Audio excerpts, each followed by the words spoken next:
কোটা সংস্কার আন্দোলনে শিক্ষার্থী নিহত হওয়ার প্রতিবাদে অভিভাবকদের মৌন অবস্থান কর্মসূচিতে বাধা দিয়েছে পুলিশ। এ সময় ছবি নিতে গেলে গণমাধ্যম কর্মীদেরও অসহযোগিতা করে আইনশৃঙ্খলা বাহিনী।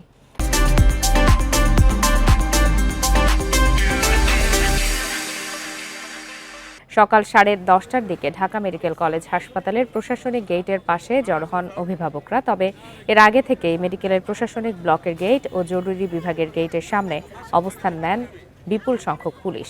পুলিশ সমবেত অভিভাবকদের সরে যেতে বললে তারা অস্বীকৃতি জানান। এক পর্যায়ে উভয় পক্ষ বাকবিতণ্ডায় জড়িয়ে পড়ে। পরে পুলিশ তাদের সেখান থেকে সরিয়ে দেয়। এ ঘটনায় অভিভাবকরা ক্ষোভ প্রকাশ করেছেন।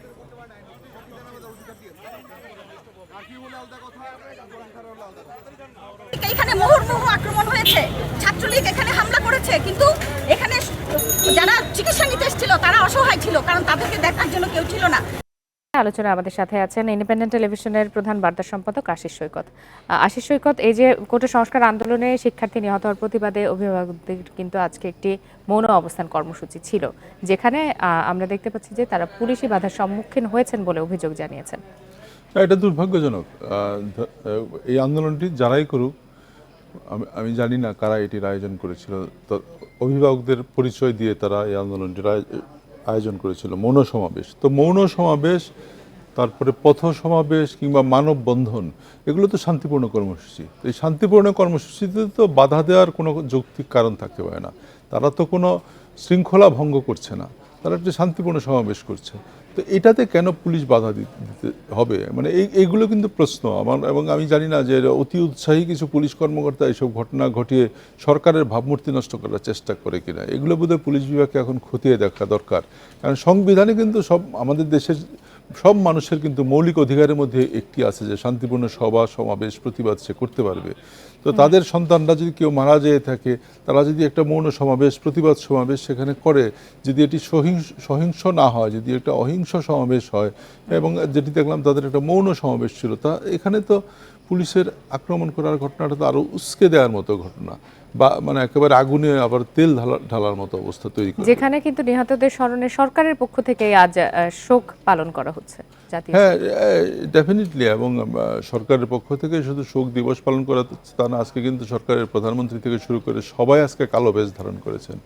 মানে তারা কিন্তু এই দিনটাকে যেভাবেই হোক, এতগুলো মানুষের প্রাণহানির ঘটনায় কিন্তু পুরা জাতি কিন্তু আজকে শোকার্ত।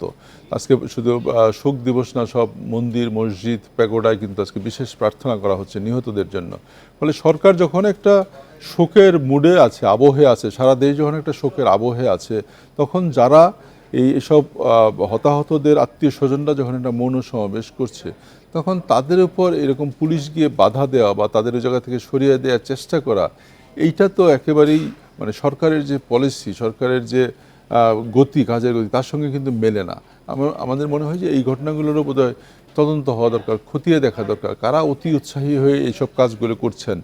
দেখেন যে আমরা রংপুরের যে ছেলেটির হত্যাকাণ্ড নিয়ে যেটা আলাপ করছিলাম, সাইদের হত্যাকাণ্ড নিয়ে, আবু সাইদের হত্যাকাণ্ডও কিন্তু একজন পুলিশ কর্মকর্তার আমরা দেখেছি যে অতি উৎসাহ, মানে তার একটি মুভ দমন করার জন্য বা একটা মিছিল থামানোর জন্য তো একজন মানুষকে নিশ্চিতভাবে হত্যা করতে হবে সে কথা তো বলা নেই। এবং এটা কিন্তু সরকার থেকে বারবার কিন্তু বলা হয়েছে যে যতক্ষণ পর্যন্ত ছাত্ররা এই আন্দোলনে আছে ততক্ষণ পর্যন্ত কিন্তু গুলি করার নির্দেশ দেওয়া ছিল না, সর্বোচ্চ রাবার বুলেট ব্যবহার করার নির্দেশ দেওয়া ছিল।